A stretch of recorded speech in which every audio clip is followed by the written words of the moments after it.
Hello and Assalamu alaikum students. Hope all of you will be fine. Students, today the topic which we are going to study, that is very important, very essential for the students who are doing bachelor's or masters. And beside these things, ज़ाहिरी बात है कि एक student को जो है वो इन papers जो CSS और PMS एग्ज़ाम्स हैं इन पे अपेयर होना और इनको गो थ्रू करना और इनको जो है फाइनली जो है पास करके फाइनली अपने आप को प्रोसीड करना फर्दर, ये बहुत इम्पोर्टेंट होता है स्टूडेंट्स के लिए। और अक्सर जो है वो जब ये नेम्स आते हैं CSS और PMS एग्ज़ाम्स के तो कुछ स्टूडेंट्स जो हैं वो थोड़े से परेशान भी हो जाते हैं कि ये किस तरीके से हम इसको गो थ्रू कर सकते हैं और वो कौन कौन से स्टेप्स होंगे, वो कौन कौन से पॉइंट्स होंगे। और इन तमाम चीज़ों को डिस्कस करने का मकसद ये है कि ताकि आप लोगों की वो डिफ़िकल्टीज़ जो हैं वो दूर की जाए और आप लोगों को ज़्यादा से ज़्यादा फैसिलिटेट किया जाए विद द बेसिक नॉलेज कि how you will attempt your CSS और PMS paper. It's very essential, important है स्टूडेंट्स के लिए। और ज़ाहिरी बात है कि बहुत से स्टूडेंट्स जो हैं they go for some of the academies और institutions to get prepared themselves, लेकिन आई थिंक कि स्टूडेंट्स जो हैं वो घर बैठ कर इसको जो है कवर अप कर सकते हैं। It's not too much difficult, इतना डिफ़िकल्ट नहीं है। और being student of international politics और इंटरनेशनल रिलेशंस और पॉलिटिकल साइंस और मोस्टली सोशल साइंसेस के जो स्टूडेंट्स हैं वो इन पेपर्स को जो है ज़्यादा अच्छे तरीके से जो है इसको वो गो थ्रू कर सकते हो आप लोग। और जो है इसको फाइनली आप देखेंगे कि इसमें बहुत से ऐसे टॉपिक्स आएंगे जो कि आपके जो सब्जेक्ट है, जो आपका डिसिप्लिन है, उससे रिलेटेड है। और specially the students of international relations और पॉलिटिकल साइंस और लॉ, इकोनॉमिक्स, ये वो सब्जेक्ट्स हैं, और इवन सिविक्स और पाकिस्तान स्टडीज़,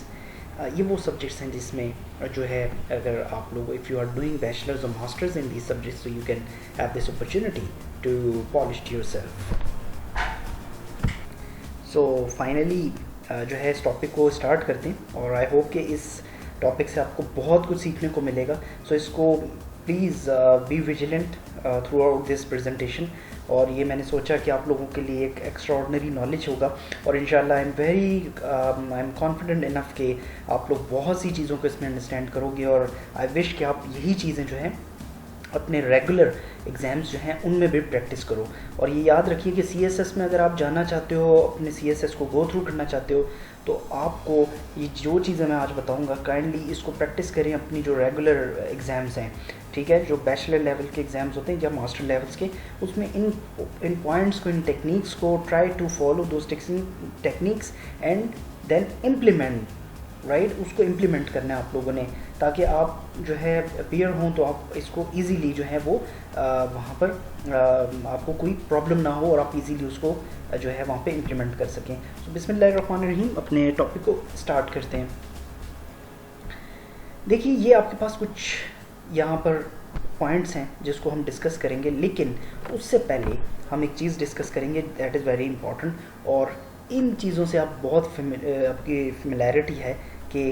पास और फेल क्या होता है, और जो है ये आप अच्छी तरह जानते हैं कि एक स्टूडेंट है जो कि पास है और एक स्टूडेंट फेल है। अक्सर ऐसा होता है और ज़ाहिरी बात है कि जब रिज़ल्ट आता है तो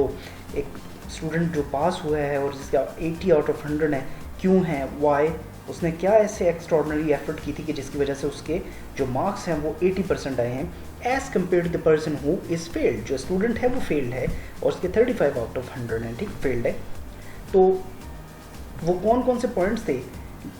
जिसको इस फेल्ड स्टूडेंट ने फॉलो नहीं किया जो कि करना चाहिए था।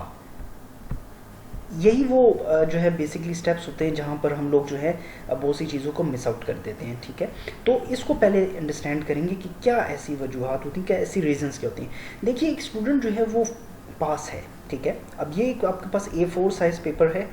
और आप इसको अगर क्लियरली देखें तो तरीका क्या है, पैटर्न क्या है जिसको आपने फॉलो करना है। सबसे पहले जो है मेन हेडिंग आप मेंशन करोगे, पेपर आपके पास है, आपने क्वेश्चन देखा, ओके मेन हेडिंग में आपकी डिफरेंट हेडिंग्स आ सकती हैं। फॉर एग्जांपल आपके पास एक पेपर आ जाता है, उसमें ऑलरेडी प्रिंटेड कुछ जो है आपके पास ब्लैंक्स होते हैं प्रिंटेड, ठीक है, फर्स्ट पेज जो है वो प्रिंटेड होता है। जिस तरह आपके एग्जाम्स में जो है वो आपको जो 25 पेजेस की जो फर्स्ट शीट या कॉपी मिलती है, रिसीव होती है, उसमें आपके पास जो फर्स्ट पेज प्रिंटेड होता है उसके, and you have to fill it out. आप उसको फिल करोगे, नेम, एग्जामिनेशन, आपका section and so on etcetera, जो फॉर्मेलिटीज़ हैं वो आप पूरी करोगे। देन जब आपने क्वेश्चन पढ़ लिया, आपने क्वेश्चन देखा और क्वेश्चन में आपने अब करना ये है कि यहाँ पर क्वेश्चन आप कोट करोगे, मेन हेडिंग है, आपने क्वेश्चन कोट किया, ठीक है, और क्वेश्चन लिखने के बाद आपने उसमें सब हेडिंग्स देनी है। ये याद रखिए कि जब भी आप क्वेश्चन अटेम्प्ट करोगे, कोई भी क्वेश्चन हो, तो उसमें आप सब हेडिंग ज़रूर दोगे, ठीक है, इंपॉर्टेंट होता है सब हेडिंग। फॉर एग्जांपल आपके पास एक क्वेश्चन है जिसमें जो है टॉपिक है उसका वॉर ऑन टेरर, तो जब वॉर ऑन टेरर की बात की जाती है तो मीन्स कि आप वॉर ऑन टेरर रिलेट कर रहे हो पाकिस्तान के साथ, तो आप पहले उसकी जो है हिस्टोरिकल बैकग्राउंड दे दो कि आपने क्वेश्चन लिखा, उसमें सब हेडिंग्स आ जाएंगे, हिस्टोरिकल बैकग्राउंड या हिस्टोरिकल पर्सपेक्टिव, या आप कोई भी खूबसूरत सी ब्रिलियंट हेडिंग बना सकते हो, ठीक है। आपने एक हेडिंग बनाई हिस्टोरिकल बैकग्राउंड ऑफ टेररिज्म का आपने बताया, फिर उसमें जो है डिफरेंट फेजेस ऑफ टेररिज्म आप बता दोगे, ओल्ड फेज, मिडिवल एजेस और मॉडर्न एज, आप इन चीज़ों को डिस्कस कर दें, फर्दर हेडिंग्स कोट करें एंड करते चले जाएं, और इसको जो है आपने एक हेडिंग को दूसरे हेडिंग्स के साथ लिंक्ड अप करना है, ठीक है। फॉर एग्जांपल एक हेडिंग आपके पास आ जाएगी कि फेजेस ऑफ टेररिज्म, तो first phase of terrorism, second and third, और उसमें आप बता देंगे कि फर्स्ट फेज ओल्डन एज है, ठीक है, एंशिएंट एज है, उसमें टेररिज्म को किस तरह डिस्कस किया जाता था। सेकंड हेडिंग में आप बता दोगे, जो सब हेडिंग है हेडिंग बी, उसमें आप बता देंगे कि जो टेररिज्म का सेकंड फेज़ था वो मिडिवल था, मिडिल एजेस था, उसमें टेररिज्म ने कौन कौन से टर्न्स लिए, कौन कौन सी न्यू स्ट्रेटजीज आई टेररिज्म ने जिसको अडॉप्ट किया। फिर थर्ड हेडिंग सी,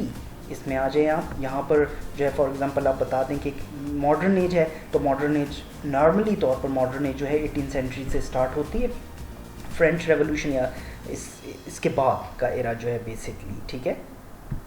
तो ये चीज़ें आपने डिस्कस करनी, इसी तरह सो ऑन आप हेडिंग्स बनाते जाओगे, जितनी हेडिंग्स आप बनाओगे इसमें आपको ज़्यादा से ज़्यादा मार्क्स गेन करने के चांसेस मिलेंगे।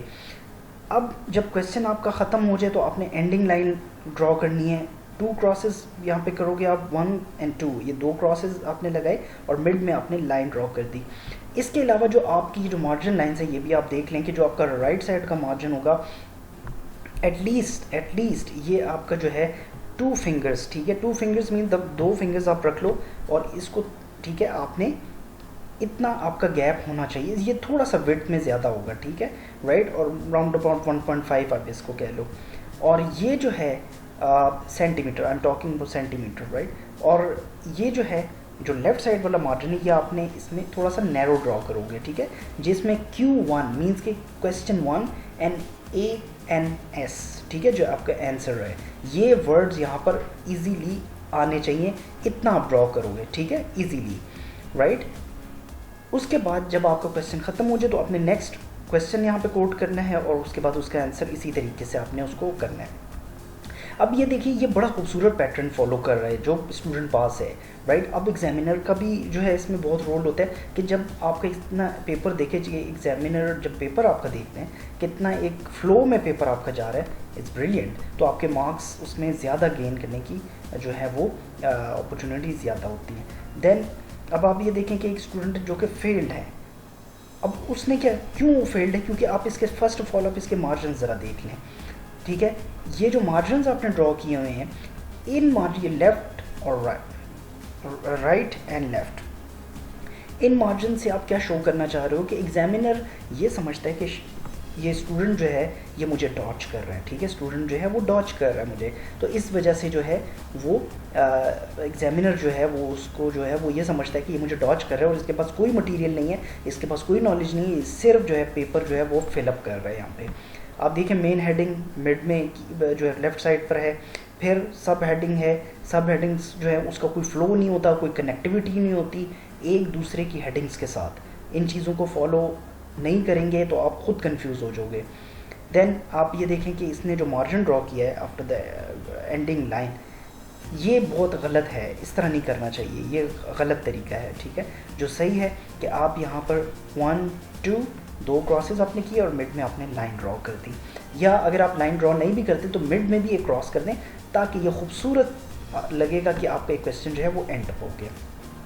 ये कुछ डिफरेंसेस थे इन दोनों पेपर्स में। अब ये देखिए कि फर्दर जो इम्पोर्टेंट पॉइंट्स है कि क्रिस्टल क्लियर, आपकी राइटिंग जो है वो क्लियर होनी चाहिए, ठीक है। आपको खुद पता होना चाहिए कि आप क्या लिख रहे हो, ठीक है। समटाइम्स ऐसा होता है कि एक स्टूडेंट एक लाइन में 2 सेंटेंसेस वहाँ पे मेंशन कर देता है, लेकिन ऑल ऑफ सडन आप ये देखिए कि जब एक लाइन आपने मेंशन की, 2 3 4 5th लाइन पे जब आप जाते हो तो एकदम आपको याद आता है कि मैंने सेकंड लाइन में क्या लिखा था। तो जब आप सेकंड लाइन पे जाते हो और अगर आपकी राइटिंग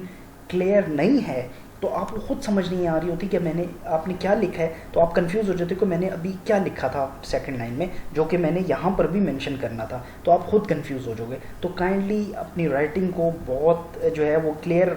रखें, just like a diamond, right, नज़र आनी चाहिए आपकी राइटिंग की ये वाकई एक ब्रिलियंट स्टूडेंट का पेपर है। हेडिंग्स मैं आपको बता चुका हूँ, ऑलरेडी डिस्कस हो चुका है कि ज़्यादा से ज़्यादा हेडिंग्स आप लोग मेंशन करोगे। Pin point, to the point लिखें, इररेलेवेंट चीज़ें मत लिखें, टू द पॉइंट आंसर करने की कोशिश करें। और टू द पॉइंट आंसर करने की कोशिश जो आप ट्राई करोगे वो इस तरह है कि आप जो क्वेश्चन दिया है उसको पढ़ें और उसमें हेडिंग्स आप बनाओ और हेडिंग का एक फ्लो बनाओ, ABCDEFG, इसको फॉलो करें, ये इंपॉर्टेंट है, ठीक है। सब हेडिंग्स हैं, ठीक, इसमें स्टार्ट करें थोड़ा सा बैकग्राउंड से और उसको जो है कनेक्ट करते जाएं और डिफरेंट फेजेस से होते हुए मिडिल में आए, मिड से फिर आप मॉडर्न उसको जो है जो तरीक़ाकार है, जो पैटर्न, उस तक उसको लेकर आए उन चीज़ों की तरफ। तो ये आपका एक फ़्लो में पेपर जाना चाहिए, ज़रूरी है। एंडिंग लाइन डिस्कस हो चुकी है, नॉन रेलिवेंट स्पेस मत लिखें, मत छोड़िएगा। देखिए समटाइम्स इस तरह होता है कि एक जो है, और ये भी मैं आपको बता दूँ, ये हमेशा याद रखें थ्रू आउट योर लाइफ कि आपके जो 2 वर्ड्स हैं, for example A and B, ठीक है, A एंड B, इसके दरमियान जो है आपकी 1 फिंगर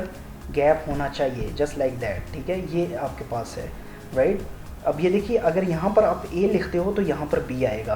राइट, मीन्स आप इस फिंगर की एज देखें, ठीक है, A एंड देन B,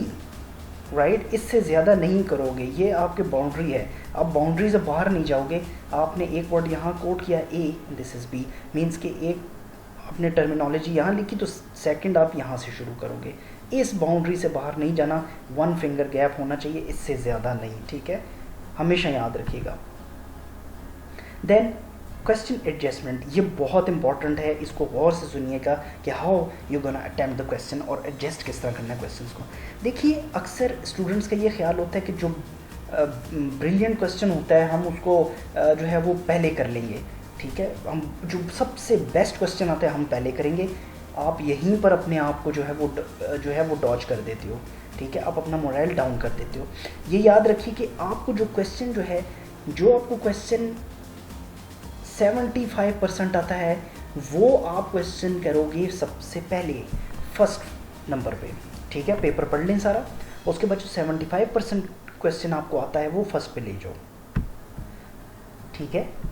उसके बाद जो आपको 99% क्वेश्चन आता है, जो आप समझते हो कि आपका बहुत अच्छा तैयार आपने किया, उसको बहुत ब्रिलियंटली, उसको आप सेकंड पे ले जाओ, ठीक है। और जो आपको क्वेश्चन मीडियम आता है ज़रा, ठीक है, फॉर एग्जांपल 80% आता है, उसको आप थर्ड पे ले जाएं। अब ये आप कर क्या रहे हैं, देखिए ये साइकोलॉजिकल टेस्ट है।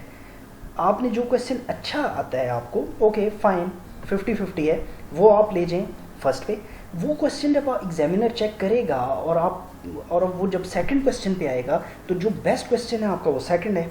तो होगा ये कि जब वो सेकंड क्वेश्चन आपको देखेगा कि सेकंड क्वेश्चन जो है आपने इतना परफेक्टली अटेम्प्ट किया है, तो जब आप थर्ड क्वेश्चन तक वो पहुंचेगा तो उसका माइंड बन चुका होगा कि ये स्टूडेंट जो है इसने जो क्वेश्चंस किए हैं ये बहुत ज़बरदस्त किए हैं। जो आपका मिड वाला क्वेश्चन है यही रिलीफ प्रोवाइड करेगा फर्स्ट क्वेश्चन को और यही रिलीफ प्रोवाइड करेगा थर्ड क्वेश्चन को, ठीक है, जो आपका मीडियम क्वेश्चन है।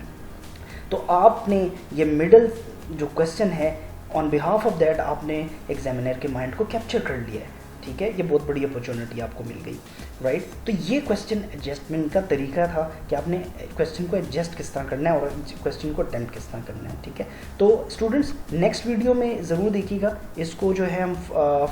जो है फर्दर लेकर चलेंगे। अभी तक कोई क्वेश्चन हो तो आप मुझसे पूछ सकते हैं, and I am very hopeful कि आपको इसमें से बहुत सी चीज़ों के बारे में पता चला होगा। इंशाल्लाह नेक्स्ट वीडियो में दोबारा मुलाकात होगी आपसे। Until next time, take care and have a nice day.